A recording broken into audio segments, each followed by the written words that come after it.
politique, elle maîtrise la joute oratoire et l'art de persuader. Marie Montpetit. C'est vendredi fou et plusieurs ont attendu cette date pour faire des achats, pour aller à la chasse aux aubaines. Mais on apprend qu'il faut être prudent parce qu'environ 2 millions de Canadiens ont été victimes d'une escroquerie lors du vendredi fou ou du cyber lundi parce qu'il y a des fausses annonces notamment qui circulent. On en discute avec Steve Waterhouse qui est un ex-officier de sécurité informatique au ministère de la Défense et expert en cybersécurité. Bonjour, Monsieur Waterhouse. Bon matin, Marie. Bonjour. Donc, c'est un contexte qui est propice. C'est sûr que là, il y a un nombre astronomique de gens qui, déjà depuis quelques jours, là, parce que c'est déjà commencé, essayent de trouver des aubaines. Là. C'est une des périodes de l'année qui est la plus sollicitée pour faire des achats, mais il y a des gens mal intentionnés qui profitent de ça pour faire des petites magouilles. Il y en a toujours eu, il va toujours en avoir malheureusement. Là, c'est notre société qui est bâtie comme ça. Et qu'est-ce qui favorise justement le fait qu'on retrouve une recrudescence, surtout avant le temps des fêtes? Ben c'est que de plus en plus les gens font des achats en ligne prédominamment au lieu de le faire en présence dans les centres d'achat, dans les magasins traditionnels. Alors, on se retrouve justement sur des vitrines virtuelles qui, ben des fois, on ne sait pas d'où ça émane, on ne sait pas qui est derrière, et ils ont un sens aiguisé de mettre un cosmétique, donc une devanture qui est tellement mirobolante avec des graphiques animés, de la couleur, les personnages fantasmagoriques, je veux dire, tout pour le tape à l'œil et amener justement la personne à ne pas s'y méfier et connaître le produit qu'ils veulent. Eux autres, là, c'est certain, là, on voit des offres à 70% de rabais, là, quelque chose qu'on veut depuis très longtemps et qu'on a juste une place qui va nous emmener tranquillement, c'est d'aller commettre les informations de carte de crédit et après coup, ben ça commence mal le temps des fêtes. Est-ce qu'il y a des produits qui sont davantage ciblés que d'autres? Tout ce qui est livrable davantage par la poste, je veux dire, c'est les achats en ligne, exemple, là, comme pour pas nommer des grandes entreprises là, comme les Amazon de ce monde, là, qui se veulent de faciliter ces achats-là pour les recevoir dans un temps assez précis avant le temps des fêtes. Ça, c'est qu'est-ce qui va miroiter justement l'urgence de le dépenser.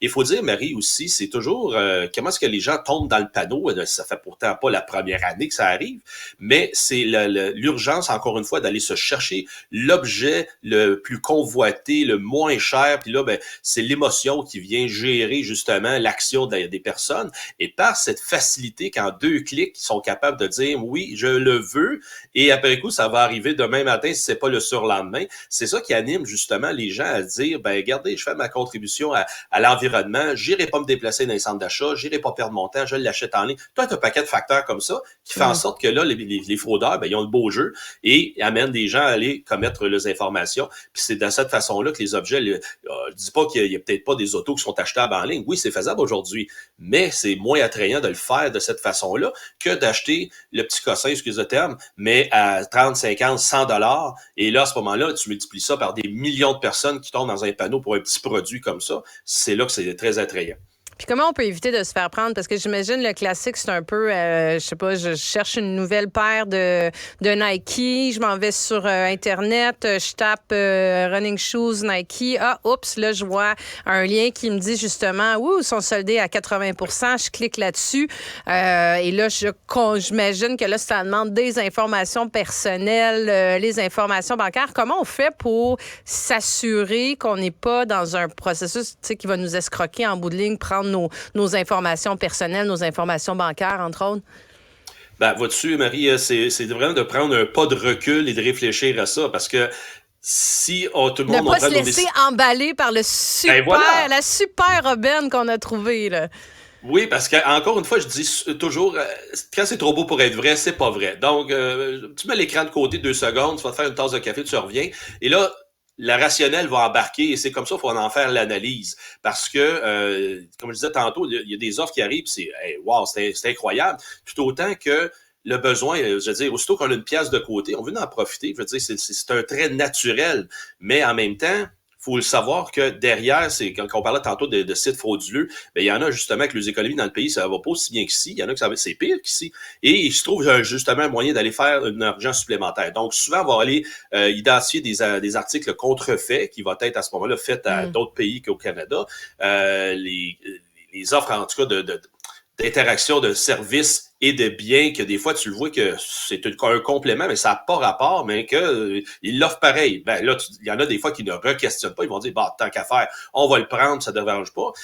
Les paiements en argent de crypto-monnaie, ben ça aussi, c'est un autre drapeau rouge qu'il faut peut-être questionner davantage, parce que si on n'a pas la plateforme habituelle, puis encore là, je dis la plateforme habituelle, il y en a qui vont être capables d'imiter cette plateforme-là, encore une fois, pour accueillir vos informations de carte de crédit.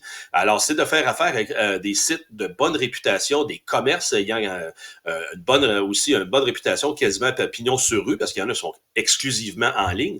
C'est tous des éléments qui sont quand même très particuliers, pas évidents à les faire, à les distinguer. Mais la chose importante, Marie, c'est d'en parler avec les gens autour, parce que à 2 têtes, des fois 3 têtes, une conversation, on va arriver à dire c'est vrai ou pas vrai, parce que justement, faut pas non plus tomber dans le panneau parce que on a une bonne idée, puis on est sûr de notre coup. C'est là que ça dérape. Puis on fait quoi si on se fait prendre là-dedans, que finalement, on commande quelque chose, puis finalement, on reçoit justement une contrefaçon, ou finalement, le produit arrive jamais. J'imagine que c'est le genre de situation qui peut arriver. Est-ce qu'il y a des plaintes qui peuvent être faites? Est-ce que c'est encadré? Oui, tout à fait. Mais je vais te faire une autre parenthèse. Il se peut que le paquet soit livré à la maison, mais que vous ouvrez la porte, il n'y a pas de paquet. Ça, c'est un phénomène qui a débuté il y a quelques années où il y a justement des rôdeurs dans des quartiers et là, ils voient des colis qui sont laissés à la porte et ils se dépêchent à aller les chercher puis ils partent avec. Y a-t-il une façon de prévenir ça? Ben oui, il y a une caméra à la porte, vous pouvez voir, la personne va venir le voler, mais les services policiers vont être un petit peu submergés de travail après coup. Mais si on revient à l'autre question, justement, oui, il y a des recours. Si je prends un exemple, il n'y a pas longtemps, j'avais commandé une pièce d'équipement, une pièce de matériel chez Amazon et c'était vraiment de piètre qualité. Là. C'était vraiment, on va dire, l'objet, là, c'était des tie wraps, là, t'es attachais, puis là, tu tirais un petit peu dessus, puis ça cassait. Il était vraiment très sec, là, c'était vraiment pas de bonne qualité. Mais chez le fournisseur, justement, il y a une place pour dire « je retourne, voici pourquoi ». Puis ça a pris 2 semaines, puis le remboursement a été fait.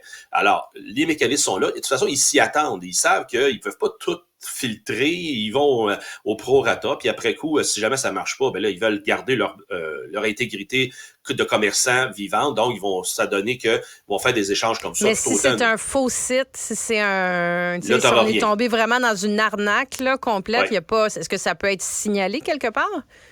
Ça peut être signalé au Centre antifraude du Canada, qui, eux, à ce moment-là, vont en prendre la déposition avec un formulaire électronique. Mais attendez-vous pas qu'il y ait un enquêteur qui va vous contacter, etc. Là, je veux dire, c'est envoyé dans la masse de la machine. Par contre, l'importance de divulguer ces sites frauduleux, ça donne du matériel aux enquêteurs pour être en mesure de bâtir les enquêtes et après ça, agir pour aider la population. Puis ça s'est vu dans le passé qu'ils en ont fait des interdictions. Puis à chaque fois, on entend parler justement des coups de filet de la police avec des coopérations internationales qui vont arrêter les fraudeurs. Donc, ça sert à ça, de les dénoncer. Mais encore une fois, c'est de la preuve qui est difficile à mettre de l'avant, c'est à documenter. Et si on dit rien, ben il n'y arrivera rien.